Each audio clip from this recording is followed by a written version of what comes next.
भारत के निशाने पर इस बार ब्रिटेन है। ब्रिटेन को भारत विरोधी एजेंडा चलाने का ऐसा जवाब मिला कि वो घुटनों पर आ गए।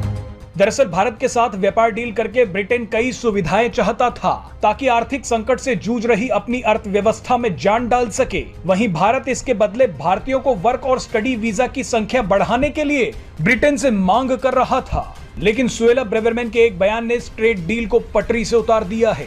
एक ब्रिटिश अधिकारी ने कहा है कि भारतीय इतने गुस्से में हैं कि वो बात करने को भी तैयार नहीं है। हालांकि अब ब्रिटेन भारत को मनाने के लिए जुट गया है।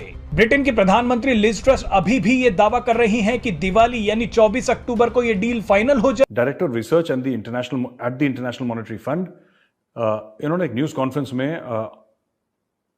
आईएमएफ का जो वर्ल्ड इकोनॉमिक आउटलुक है उसमें ये बताया इन्होंने कि India is a bright light economy but key structural reforms needed for a 10 trillion GDP.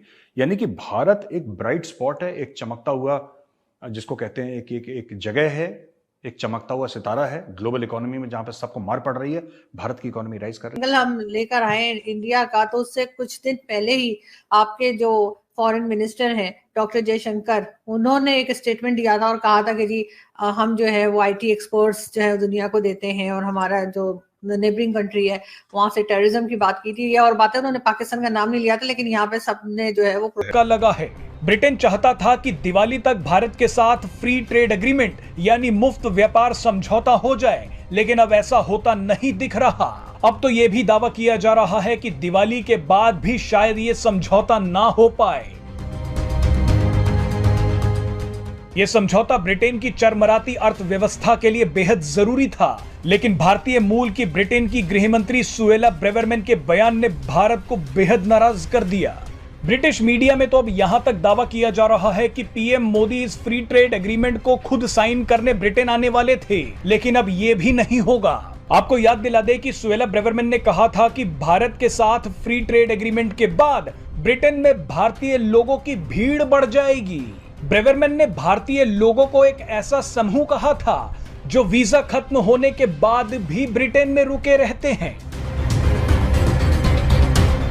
Suella Braverman के इस बयान के बाद भारत ने जवाब देते हुए कहा कि भविष्य में कोई भी डील दोनों तरफ के लाभों को देखते हुए ही की जाएगी।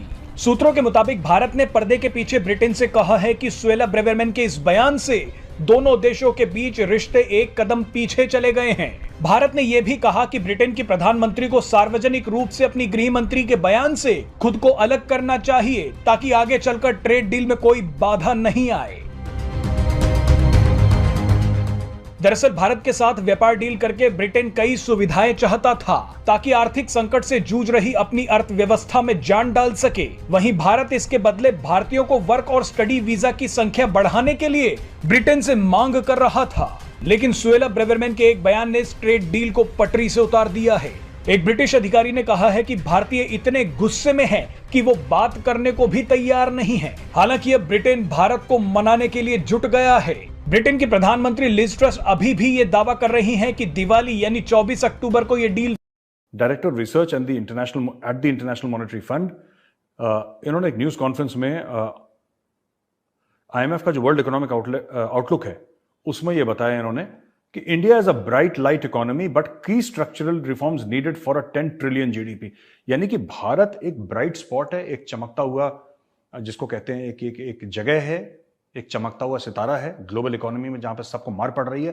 भारत की इकोनॉमी राइज कर रही है। की बात कर रहा है पाकिस्तानी मीडिया, और मुझे एक बात ये समझ में नहीं आती यार, ये जो भी जैसे गीता गोपीनाथ है, कोई और भी है जो आईएमएफ में भारतीय मूल के लोग हैं, पाकिस्तानी कहता है कि ये ना आईएमएफ हमें इसलिए लोन नहीं देता क्योंकि वहां पे इंडियन बैठे हैं और इंडियंस का तो काम ही है हमें ना जलील करना, और हमें वो ठीक है, हमारा ये काम है आपको जलील करना, वो गलत नहीं कह रहे आप, लेकिन ये लोग प्रोफेशनल हैं यार, पाकिस्तानियों को भी समझना चाहिए, ये लोग प्रोफेशनल हैं।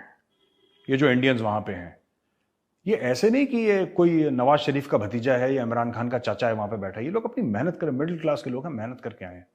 कोई ऐसा डिसीजन नहीं लेगा जो कि अनप्रोफेशनल है। लेकिन ये डर ठीक है, आप लोगों को डर लग रहा है, मुझे अच्छा लगा आपको डर लग रहा है, लेकिन आई डोंट थिंक कोई ऐसा, दे आर प्रोफेशनल्स यार, ये जिसको कहते हैं ना ग्लोबल रिनाउन के ये लोग इकोनॉमिस्ट्स हैं।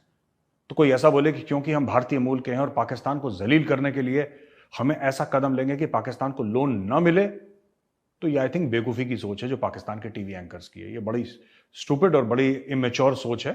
आइडिया अच्छा है वैसे, आइडिया इज नॉट बैड, लेकिन ऐसा होगा नहीं, पहली चीज।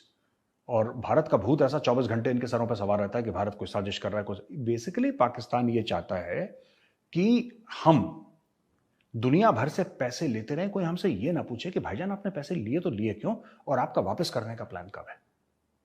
अगर किसी ने ये पूछ लिया कि आप हमारे पैसे वापस करो तो इस्लामोफोबिया हो जाता है, विक्टिम कार्ड खेल देते हैं ये लोग फट से कि आप हमारे ऊपर इसलिए ऐसा कर रहे हैं क्योंकि मुसलमान हैं। ये कह चुके हैं पाकिस्तानी बेसिकली ये चाहते हैं कि आपसे अरबों डॉलर लें और फिर टाटा बाय बाय करते हैं और अगले साल फिर पहुंचे अरबों डॉलर के लिए। और अगर आपने इस बार मना कर दिया कि बॉस तुमने पिछला वाला मना नहीं करा था तो तुमने इस्लामोफोबिया करा है, तुम मुसलमानों के खिलाफ हो, तुम चाहते नहीं हम तरक्की करें।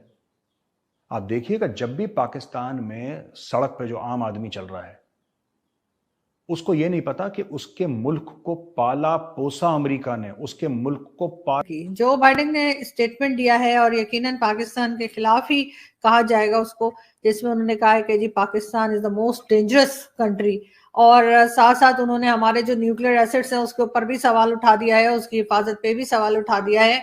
लेकिन हम अगर उसमें थोड़ा सा एंगल हम लेकर आए इंडिया का, तो उससे कुछ दिन पहले ही आपके जो फॉरेन मिनिस्टर हैं डॉक्टर जयशंकर, उन्होंने एक स्टेटमेंट दिया था और कहा था कि जी हम जो है वो आईटी एक्सपर्ट्स जो है दुनिया को देते हैं और हमारा जो नेबरिंग कंट्री है वहां से टेररिज्म की बात की थी। और बातें उन्होंने पाकिस्तान का नाम नहीं लिया था, लेकिन यहाँ पे सबने जो है वो प्रोटेस्ट, एम्बेसी फ्रांस एम्बेसी के सामने पहुंच गए थे, फ्रेंच एम्बेसडर को कह रहे थे निकाल दो।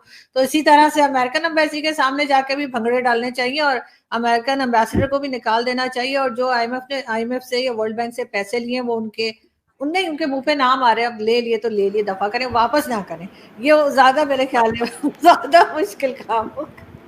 नहीं, मैं दो चीजें और बोलूंगा। आपने अच्छी दो चीजें बोली, दो चीजें मैं ऐड करूंगा अपनी तरफ से। कल डिक्लेयर कर ली जो F-16 का पैकेज है, हमें तुमसे नीचे रखो अपना पैकेज। मतलब देखिए, आप सॉवरेन कंट्री को बोलना चाहिए। और दूसरी चीज आप कल डिक्लेयर कर ले, मैं एक टेक्निकल पॉइंट बोलूंगा सीरियसली, अगर आपको डैमेज कंट्रोल करना और आपके इरादे ठीक है, आपके इंटेंशन बिल्कुल ठीक है, आप बताएं कि government of Pakistan and military of Pakistan takes the full responsibility of nuclear arsenal of Pakistan. अगर कोई भी कुछ हो हमारी गलती होगी and we commit NFU no first use, ये चीज बोल दीजिए, 50% मसला हल्का हो जाएगा। पर ये भी मैं आपको गारंटी बोलूं, ये दो चीजें कोई नहीं बोलेगा, ये दो चीजें कोई नहीं बोलने वाला है कल की। बस हाँ, कुछ सॉन्ग होगा, ड्रामा होगा, नाटक होगा। अब कुछ दिनों बाद अमेरिका कुछ 6 महीने साल भर कुछ एक छोटा मोटा और पैकेज दे देगा। देखिए, मैंने आपको बताया ना, डिप्लोमेसी में अर्जुन जी, अगर आप खिड़की दरवाजे बंद करो तो रोशनदान खुला रखना पड़ता है। अमेरिका क्या कर रहा है? अमेरिका वही तो कर रहा है। हमारी अभी तालिबान निकालने का बोल सकते हैं, फ्रेंच एम्बेसी के सामने प्रोटेस्ट कर सकते हैं।